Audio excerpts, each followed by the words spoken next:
주님께서 우리에게 주신 하나님의 말씀은 누가복음 5장 17절에서 26절까지의 말씀입니다. 누가복음 5장 17절에서 26절까지의 말씀 교독하겠습니다.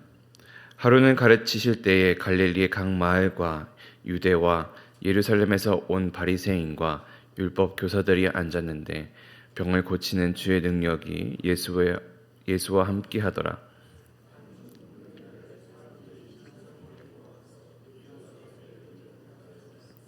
무리 때문에 메고 들어갈 길을 얻지 못한지라 지붕에 올라가 기와를 벗기고 병자를 침상의 무리 가운데로 예수 앞에 달아내리니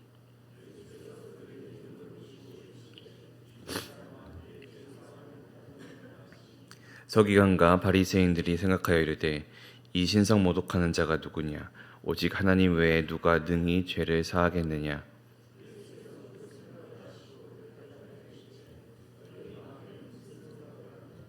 내 죄사함을 받았느니라 하는 말과 일어나 걸어가라 하는 말이 어느 것이 쉽겠느냐?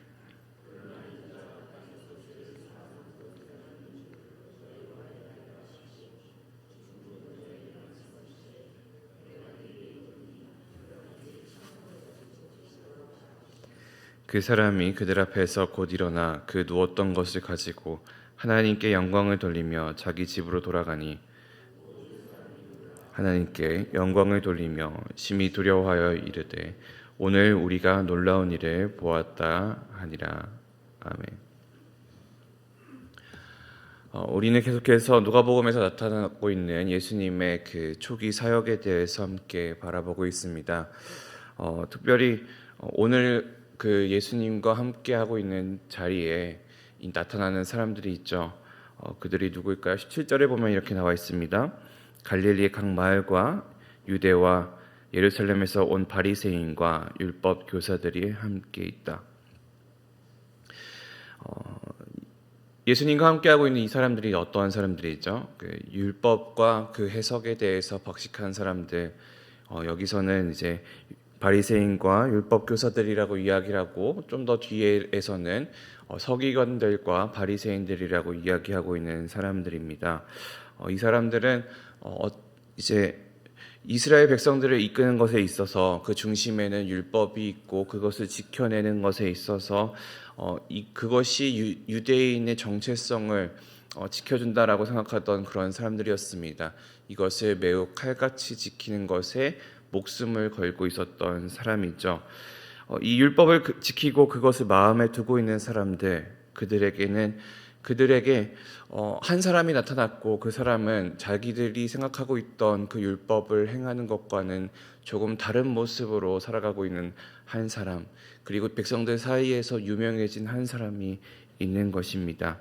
그럼 그 사람에게 어떠한 것을 그들이 기대하고 있을까라고 생각했을 때 이 사람이 지금 이 우리나라가 가지고 있는 이스라엘이 가지고 있는 상황을 타개해 줄 수 있을 만한 사람이라고 생각할 수도 있겠지만 동시에 내가 믿고 있고 내가 내 중심에 담아두고 있고 우리가 해석하고 있는 그 말씀과는 그 율법과는 다른 걸 이야기하고 있는 사람은 아닐까라는 그런 두려움을 가지고 있던 사람이 오늘 본문에 나타나고 있는 바리새인들과 서기관들이 생각하고 있는 예수 그리스도입니다. 그런데 이 17절 말면에 이렇게 나와 있죠. 그에게는 병을 고치는 주의 능력이 함께하고 있다. 이렇게 오늘의 문단이 시작이 되고 있는데 그렇다면 어떠한 것들이 일어나게 될까요? 결국에는 예수님이 병을 고치는 능력을 보여주신과 함께 이 율법에 목숨을 걸고 있는 서기관들과 바리새인들과 그리고 그 예수님 사이에는 어떠한 문제점이 나타날 것이다라는 걸 미리 알려주고 있는 것이 17절의 말씀입니다. 예수님이 결국에는 우리가 기대할 수 있는 것은 이 문단에서 예수님은 병을 고치는 일을 보여줄 것이고 그리고 이 율법 교사들과 이 바리새인들이 생각하고 있는 일반적인 그 당시에 통상적으로 해석되어 왔었던 율법과는 다른 무언가가 예수님을 통해서 등장하게 된다라는 것이죠. 그리고 이제 18절부터 시작되는 것이 우리가 매우 잘 알고 있는 중풍병자를 고치시는 예수님의 이야기입니다. 18절인데요. 한 중풍병자를 사람들이 세상에 메고 와서 예수 앞에 들여놓고자 하였으나 19절 무리 때문에 메고 들어갈 길을 얻지 못한지라 지붕에 올라가 기와를 벗기고 병자를 침상째 무리 가운데로 예수 앞에 달아내리니. 지금 어떠한 상황 속에 있습니까? 병을 고치는 능력이 있는 예수님에게 중풍병자를 데리고 온 한 무리의 사람들이 있습니다. 근데 이제 아마도 이제 실내에 예수님이 계셨던 것 같아요. 그래서 그 예수님에게 찾아온 사람이 너무나도 많기 때문에 일반적인 방법, 들 것을 들고 혹은 부축을 해서 그 인파를 뚫고 예수님 앞에 이 사람을 데리고 오는 것이 불가능해 보였기 때문에 그 사람들은 이제 지붕을 통해서 이 중풍병자가 예수님 앞에 나올 수 있도록 했었고, 그리고 그 중풍병자를 달아내었던 것이 우리가 알 수 있는 것입니다. 예수님께서는 이 사람들의 행적을 보고 참 긍정적으로 보셨던 것 같습니다.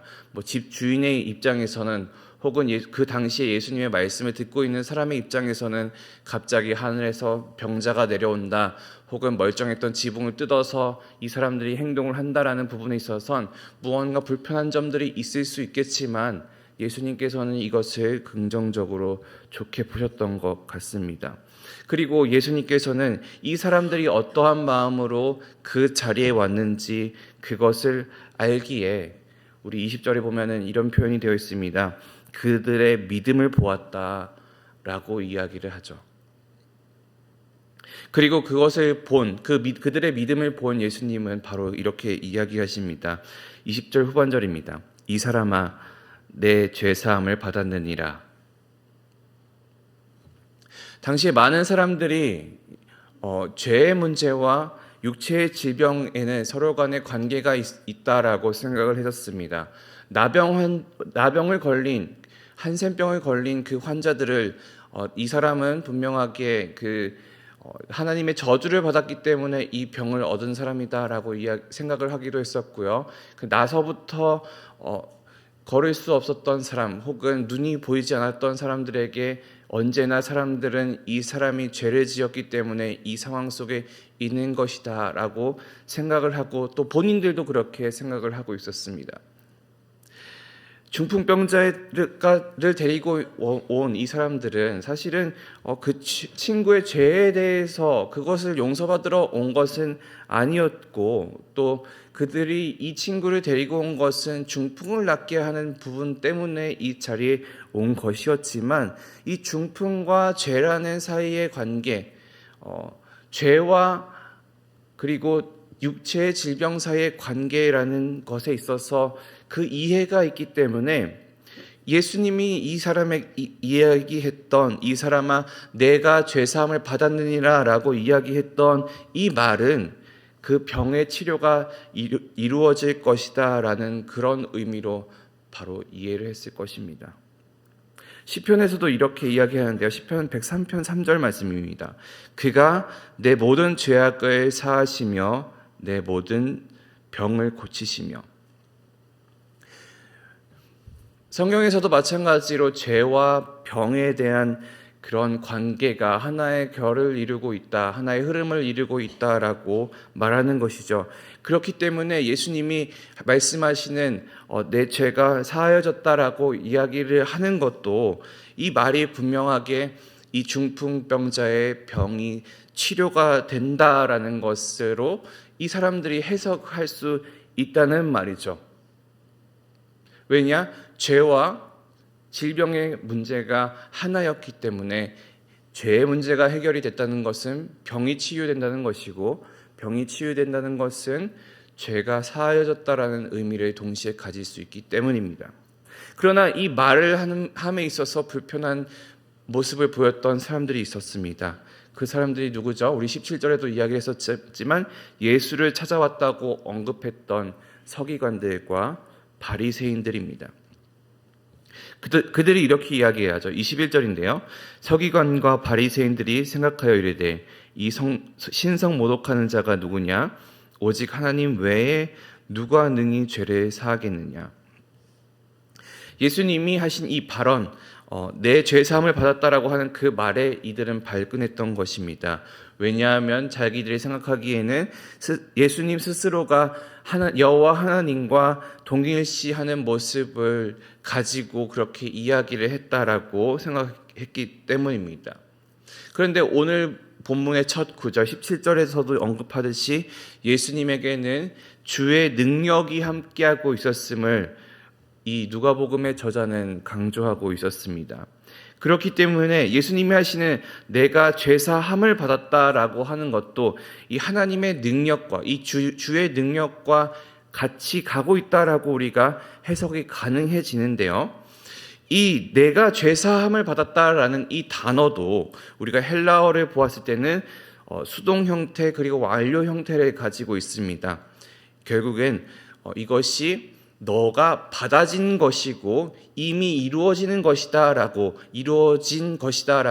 해석했을 때 너가 이미 죄사함을 받게 되었고 그리고 이 죄사함은 이미 이루어진 거다라는 그런 의미로 보았을 때 이 너의 죄의 문제를 하나님께서 해결하셨다라고 이야기를 하신 거란 말이죠.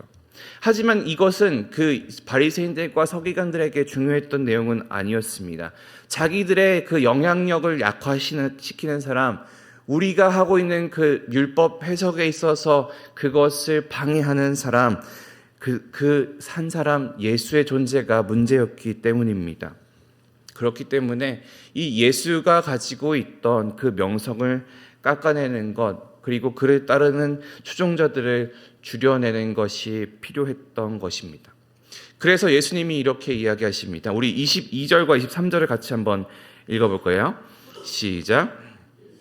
그 생각을 하시고 대답하여 이르시되 너희 마음에 무슨 생각을 하느냐? 내 죄사함을 받았느니라 하는 말과 일어나 걸어가라 하는 말이 어느 것이 쉽겠느냐? 사람의 마음을 보시는 예수님은 이 율법 학자들과 바리새인들이 가지고 있었던 그 마음을 아셨습니다. 이 사람들은 그들에게 이 땅에 나타날 하나님의 사자가 반드시 있기를 바랬고 그것을 기대하는 마음이 있었지만 동시에 그가 등장했을 때 그 하나님의 사자, 이 땅을 구원할 그 하나님의 그 한 사람이 자신들의 통제 안에 있기를 바랬고 또 예수님도 마찬가지로 예수가 그들의 통제 안에 있는 사람이기를 바랬던 것이죠. 그래서 예수님은 그들이 제기하는 이 문제에 있어서 그 마음을 알고 이야기하신 것입니다. 그리고 직접적으로 그들이 신성모독이라고 이야기하는 그 말에 대해서 그 고발에 대해서 그 시선을 돌릴 수 있도록 하셨던 것이죠. 이어서 24절에서 이렇게 이야기했습니다. 그러나 인자가 땅에서 죄를 사하는 권세가 있는 줄을 너희로 알게 하리라. 예수님께서는 자신에게 하나님께서 하나님을 대신해서 행동하고 또 죄 사함을 선언할 권위가 있음을 말씀하셨습니다. 이런 권위가 있으시기 때문에 예수님께서는 죄인들과 함께 하셨던 것이죠. 왜냐하면 하나님은 죄를 사하시는 분이시기 때문입니다. 그리고 이렇게 이야기하셨던 한마디, 인자가 땅에서 죄를 사하는 권세가 있는 줄을 너희로 알게 하리라 라고 이야기하셨던 이 말씀은 결국에는 예수님의 그 십자가 사건을 예고하는 일이기도 함을 우리가 알 수 있죠. 예수님의 권위, 그리고 그 권위가 가지고 있는 권세와 능력. 누가복음은 이 말씀을 통하여서 예수 그리스도가 어떠한 분이심을 보여주는 것을 통해서 그리고 더 큰 일을 이루실 그 예수님의 삶에 대해 예고편을 보여주고 있는 것입니다. 이 누가복음 5장이 이야기하듯이 예수님이 귀신을 쫓고 나병 환자를 깨끗이 하고 중풍병자를 고치고 죄의 문제를 해결하는 일, 이 모든 것은 예수님이 하실 그 큰 일을 미리 조금씩 보여주고 있는 것입니다. 그리고 율법에 탁월했던 그들에게 이 모습이 그들이 기다리고 있었던 그 다윗의 자손들 중에 하나가 될 한 사람, 그들이 바라왔던 그 누군가와 일치하고 있다는 것을 상기시켜주는 일이기도 한 것이죠. 이제 예수님께서는 그 중풍병자를 보내십니다. 중풍병자는 일어났고 자기를 지붕에서 내렸던 그 짐을 챙겨서 집으로 돌아갑니다. 그리고 그는 하나님께 영광을 돌렸죠. 자리를 챙겼다는 것은 그가 완전히 나았다는 것을 의미합니다. 마치 나병 환자가 제사장을 찾아가서 자기가 이 병에서 완전하게 치유를 받았다는 것을 확인하는 것과 마찬가지로서 내가 이제는 그 죄인의 모습을 가지고 있었던 것을 벗어나서 이제는 온전히 살아갈 수 있다는 것을 보여주는 것입니다. 예수님의 그 능력과 그 하나님의 역사가 나에게 이루어졌다는 것을 확인하는 일이 이 자리를 들고 집으로 가는 일입니다. 그리고 그렇기에 그가 하나님께 영광을 돌릴 수 있었던 것이죠. 그리고 예수님의 그 행동과 말을 보고 있었던 그 자리에 있던 사람들도 마찬가지였습니다. 그리고 그들은 깨달았던 것이죠. 오늘 우리가 놀라운 일을 보았다. 이는 놀라운 일이 오늘 자신의 시대에, 우리가 살고 있는 시대에 실제로 이루어지고 있다는 것을 깨닫게 된 것입니다. 예수님을 신뢰하지 않았었던 그 바리새인들과 서기관들이 오늘 그 일을 자기 스스로의 눈을 통해서 보게 되면서 이 하나님의 능력이 현재 우리 안에 일어나고 있다는 것을 보게 된 것이죠. 마치 예수님의 부활을 의심했던 그 도마에게 보지 않고도 믿는 자에게 복이 있다 이야기하셨던 것처럼 사실은 예수님의 기적은 믿음을 갖고 구원을 받는 것에 있어서 필수적인 요소는 아닙니다. 예전에도 한번 말씀드렸지만 예수님의 그 설교만으로도 또 성경 속에 나타나는 수많은 설교들과 그 선포들만으로도 많은 사람들은 주님께 돌아왔고 예수를 믿었으며 이것은 우리가 성경을 통해서 또 우리 주위의 사람들을 통해서 또 믿음의 선배들을 통해서도 확인할 수 있는 사실인 것이죠. 그러나 때로는 그런 능력이 필요한 자리에 하나님을 일하십니다. 그리고 결국 이 모든 일은 24절이 말하듯 인자가 땅에서 죄를 사하는 권세가 있는 줄로 우리로 알게 함이기 때문이죠. 그가 구원자이심을 알게 하기 위함입니다. 그 목적이 그렇다는 것이죠. 그렇다면 우리는 무엇을 간구하고 무엇을 바라면서 또 무엇을 기대하면서 살아야 하겠습니까? 결국에는 우리가 기대하고 또 우리가 바라는 것은 우리의 삶 안에서 구원자이신 예수 그리스도가 드러나는 삶을 간구해야 하는 것입니다. 그것이 우리에게 예수 그리스도가 그 삶을 보이시고 스스로의 권위를 보여주신 이유이기 때문이죠. 또한 우리가 구원받았다는 것, 우리가 하나님의 백성으로서 살아갈 수 있다는 그 사실 자체가 하나님의 권위를 보여주시는 일이고 예수 그리스도의 능력을 보여주시며 우리가 죄사함의 권세를 받은 일이기 때문입니다. 우리는 믿음 생활을 하면서 언제나 하나님의 일하심을 간구한다고 이야기를 하며 살아가고 있지만 그것이 내 눈앞에 보여지는 그런 다른 것들이 바라기를 소망할 때가 너무나 많습니다. 그러나 우리가 바라야 되는 것은 또 예수 그리스도가 이 오늘의 말씀을 통해서 이야기하시는 것은 그 기적이 중풍병자를 일으키는 기적이 아니라 우리에게 죄사함의 권세가 이미 임했다는 것을 아는 것이 하나님의 능력을 보여주시는 일임을 우리가 믿어야 할 것입니다. 우리가 올바른 것을 간구하면서 살아가기를 소망합니다. 그것이 하나님이 일하시는 방식이고 그 권위를 보이시는 일이기 때문이죠. 우리가 때로는 우리가 원하는 것처럼 하나님이 일하시지 않는 것으로 인하여서 시험이 들고 마음이 힘들 때도 있을지 모르지만, 그것이 가장 중심에 있어야 하는 것은 예수 그리스도의 죄사하는 권세가 우리 삶 안에 드러나는 것, 그것임을 우리가 기억하며 살아가는 오늘의 삶이 되기를 소망합니다. 함께 기도하겠습니다. 살아계신 아버지 하나님, 감사합니다. 주님의 능력을 간구하며 주님의 살아계심을 우리 눈으로 확인하며 살아가기 원하는 그런 우리의 삶이지만, 때로는 그것이 내 눈앞에 보이지 않아 믿음이 흔들리고 또 낭망하고 넘어질 때가 많음을 주님 앞에 고백합니다. 그러나 아버지 하나님께서 이 말씀을 통해서 이야기해 주신 그것, 하나님의 그 능력과 예수 그리스도의 권세는 우리의 죄의 문제를 해결하는 그것에 있음을 우리가 다시금 기억하게 하여 주시고, 그것이 우리 삶 안에 드러나 그것을 믿음으로 나아가는 우리 모든 심령들 될 수 있도록 주님 인도하여 주시옵소서. 우리가 올바른 것을 간구하게 하여 주시고 올바른 것을 기대하며 살아가게 하여 주셔서 주님 주신 그 새로운 삶을 가지고 기쁨으로 하나님께 영광 돌리는 우리 모든 심령들 될 수 있도록 주님 인도하여 주시옵소서. 감사드리며 살아계신 예수 그리스도 이름으로 기도합니다. 아멘.